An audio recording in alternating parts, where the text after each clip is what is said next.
Halo teman-teman, kami dari kelompok 5 beranggotakan Novi Asrina, Ocha Delani Sutra, Azra Ramizah, dan Anici Azalia akan membahas bagaimana PPh final untuk persewaan tanah dan atau bangunan dan juga pengalihan hak atas tanah dan atau bangunan. Di sini kami akan membahas yang bagaimana subjeknya, objeknya, tarif, cara pelunasan, dan kami akan memberikan satu contoh soal untuk menambah pemahaman dari audiens. Subjek pajak. Yang menjadi subjek pajak atau pihak yang mempunyai kewajiban membayar pajak atas kegiatan atau bangunan dapat dibedakan menjadi dua. Yang pertama, pemotong pajak yang menyewa tanah atau bangunan. Apabila yang menyewa merupakan pihak yang ditunjuk sebagai pemotong pajak. Subjek pajak yang kedua adalah penerima penghasilan atas sewa tanah atau bangunan. Orang pribadi atau badan yang menerima penghasilan atas transaksi bersifat antar atau bangunan apabila pihak penyewa tanah atau bangunan bukan merupakan pihak yang ditunjuk sebagai pemotong pajak. Ada beberapa pihak yang ditunjuk sebagai pemotong pajak, meliputi yang pertama, badan pemerintah, yang kedua, subjek pajak badan dalam negeri, yang ketiga, penyelenggara kegiatan, yang keempat, bentuk usaha tetap, yang kelima, kerjasama operasi, yang keenam, perwakilan perusahaan luar negeri lainnya, dan yang ketujuh, orang pribadi wajib pajak dalam negeri yang ditunjuk oleh Direktur Jenderal Pajak Kementerian Keuangan. Selanjutnya, saya akan menjelaskan tentang objek pajak. Penghasilan dari persewaan tanah atau bangunan termasuk penghasilan yang diterima oleh pemegang hak atas tanah dari investor dalam perjanjian bangun guna serah. Ini tidak termasuk penghasilan yang diterima dari jasa pelayanan penginapan beserta akomodasinya. Penghasilan yang diterima oleh pemegang hak atas tanah dari investor meliputi yang pertama, penghasilan atas pembayaran berkala selama masa perjanjian bangun guna serah. Yang kedua, penghasilan dalam bentuk bangunan yang diserahkan sebelum perjanjian bangun guna serah berakhir. Yang ketiga, penghasilan dalam bentuk bangunan yang diserahkan atau seharusnya diserahkan pada saat perjanjian bangun guna serah berakhir. Atau penghasilan lain terkait perjanjian bangun guna serah termasuk pembayaran terkait bagi hasil penggunaan bangunan dan denda perjanjian bangun guna serah. Jasa pelayanan penginapan antara lain, yang pertama kamar, kedua asrama untuk mahasiswa atau pelajar, yang ketiga asrama atau pondok pekerja, yang keempat itu rumah kos. Baiklah, selanjutnya saya akan menjelaskan tentang tarif persewaan tanah atau bangunan. Besarnya PPh final yang terutang adalah 10% dikali jumlah bruto nilai sewa. Yang dimaksud dengan jumlah bruto nilai persewaan adalah semua jumlah yang dibayar atau yang diakui sebagai utang oleh penyewa dengan nama dan dalam bentuk apapun termasuk di dalamnya biaya perawatan, biaya pemeliharaan, biaya keamanan, biaya layanan, dan biaya fasilitas lainnya baik perjanjiannya yang dibuat secara terpisah maupun disatukan.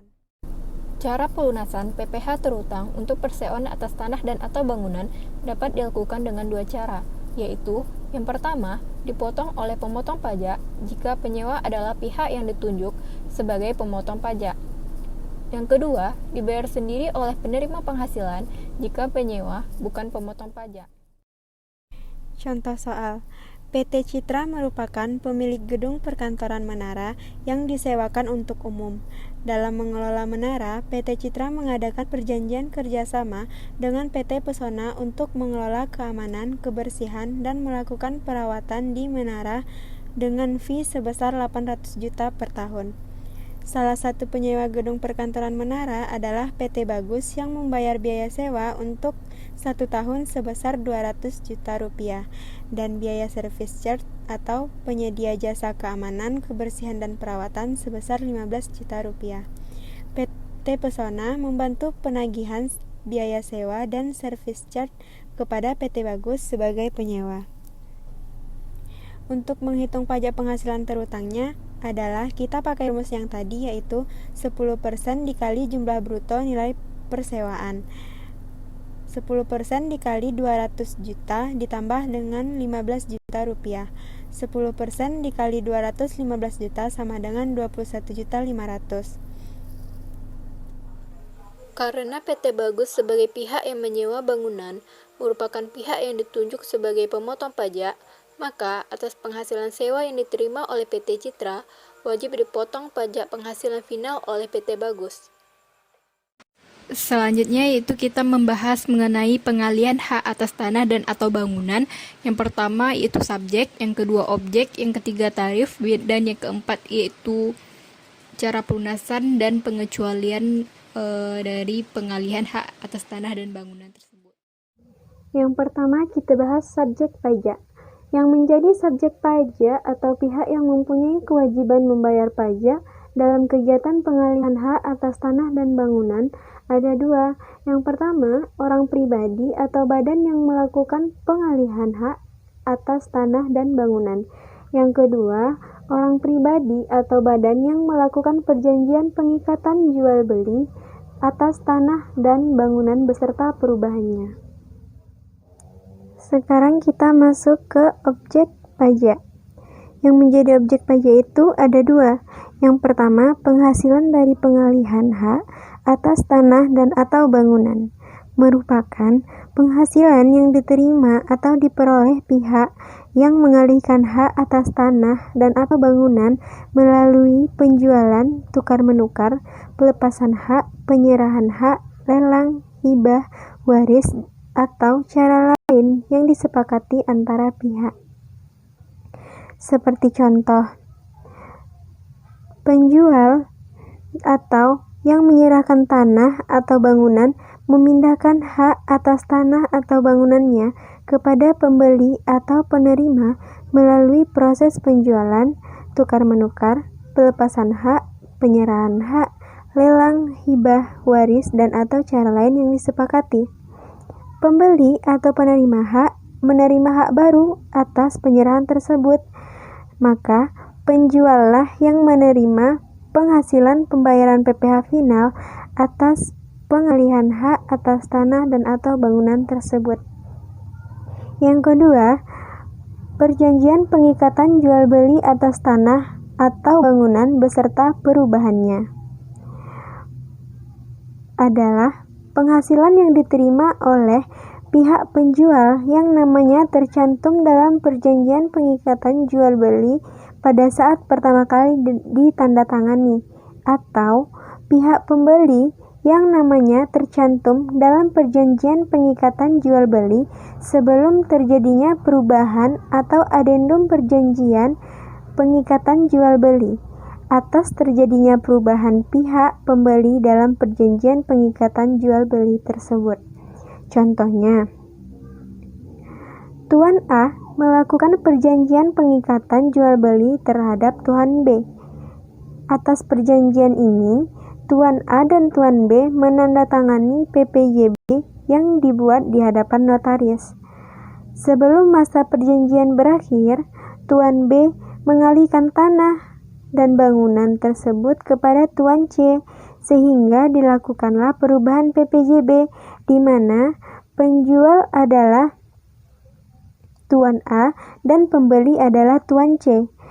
Oleh karena itu, dalam hal ini yang harus membayar PPh final atas pengalihan hak tanah atau bangunan tersebut adalah Tuan B.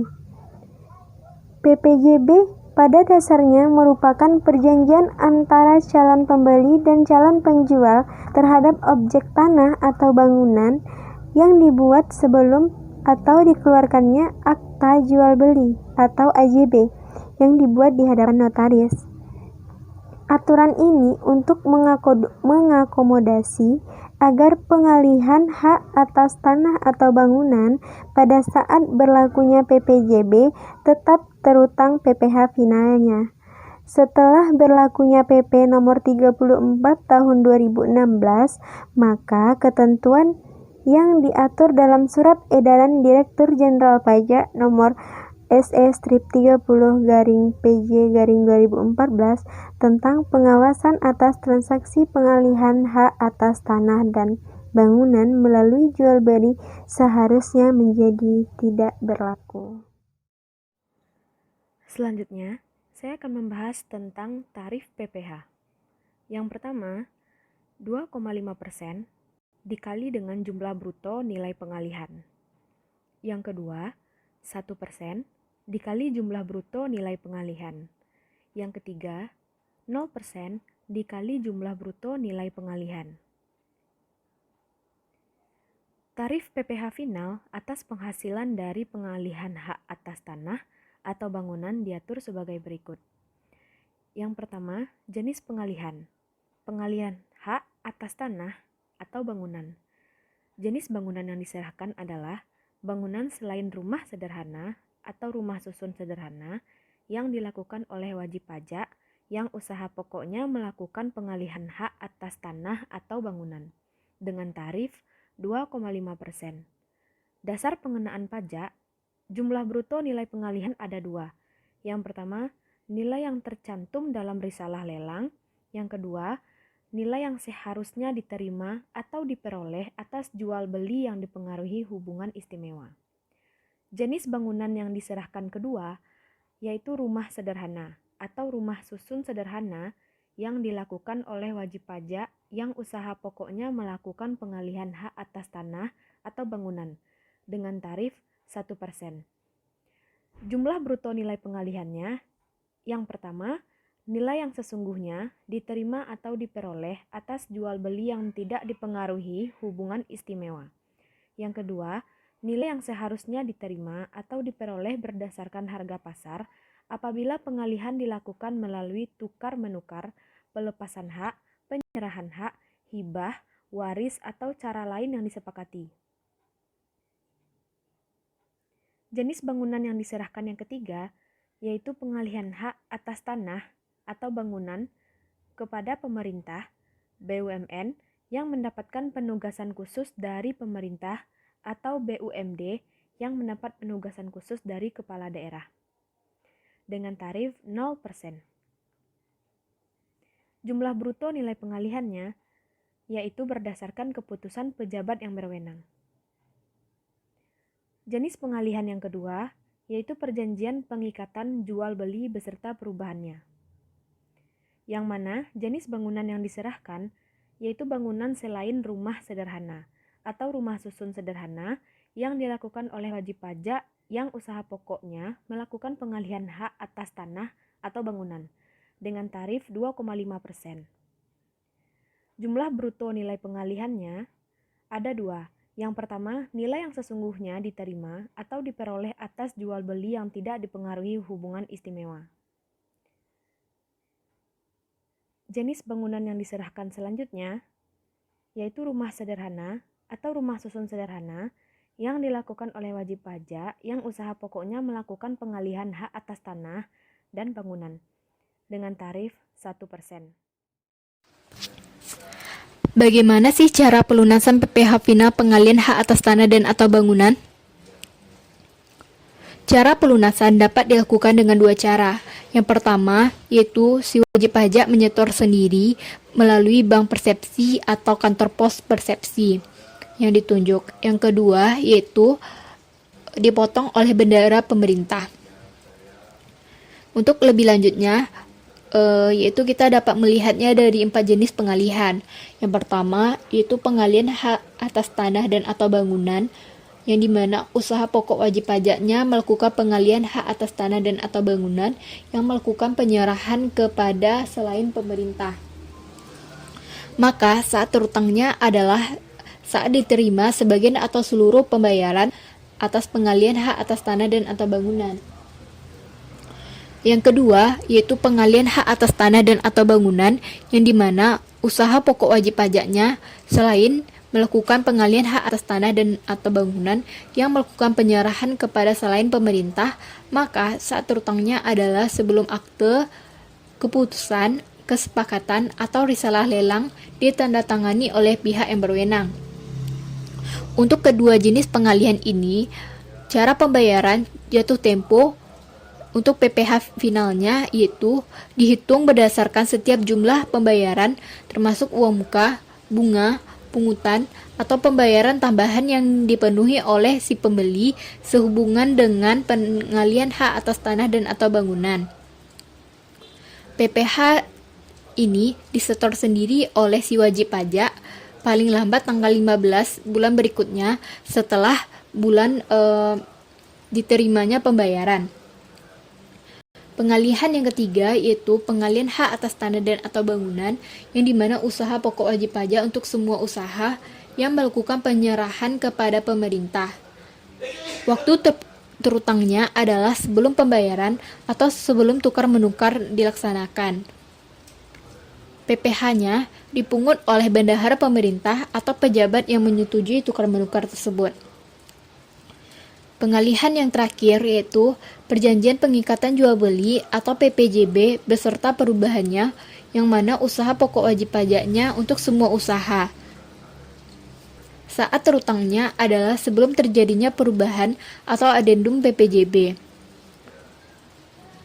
Untuk pembayaran PPh finalnya yaitu disetor sendiri oleh wajib pajak, baik itu orang pribadi atau badan yang merupakan pihak pembeli dan namanya tercantum dalam PPJB sebelum perubahan atau adendum. Baiklah, selanjutnya yang tidak dikenakan pajak.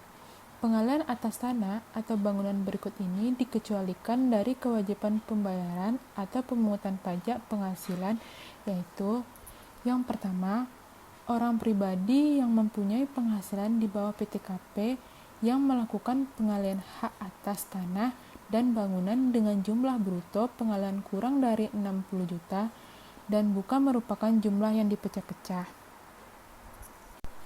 Yang kedua, orang pribadi yang melakukan pengalihan harta berupa tanah dan bangunan dengan cara hibah kepada keluarga saudara.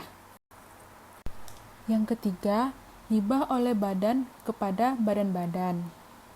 Dan yang keempat, pengalihan harta berupa tanah atau bangunan karena waris. Dan yang kelima, pengalihan oleh badan dalam rangka penggabungan, peleburan, atau pemekaran usaha yang telah ditetapkan oleh Menteri Keuangan untuk menggunakan nilai buku. Yang keenam, orang pribadi atau badan yang melakukan pengalihan harta berupa bangunan dalam rangka melaksanakan perjanjian bangunan guna serah, bangunan serah guna, atau pemanfaatan barang milik negara berupa tanah atau bangunan. Yang ketujuh, orang pribadi atau badan yang bukan subjek pajak yang melakukan pengalihan harta. Untuk mempermudah pemahaman kita masuk dengan contoh soal. PT Bangunan Properti menjual 1 unit apartemen seharga 1 miliar. Tuan Adi membayar uang muka sebesar 400 juta pada tanggal 25 Februari 2017 dan sisanya diangsur selama 24 bulan. Besarnya pajak terutang yaitu pada saat diterima uang muka, besarnya pajak terutang 2,5% dikali 400 juta, maka dengan total 10 juta. Besarnya pajak terutang pada saat diterima angsuran setiap bulan adalah 2,5% dikali 25 juta dengan total 625.000. Sekian penjelasan dari kelompok 5 mengenai PPh final, persewaan tanah dan atau bangunan, dan juga pengalihan hak atas tanah dan atau bangunan. Jika ada kata-kata yang salah, mohon dimaafkan. Atas perhatian teman-teman, kami ucapkan terima kasih. Assalamualaikum warahmatullahi wabarakatuh.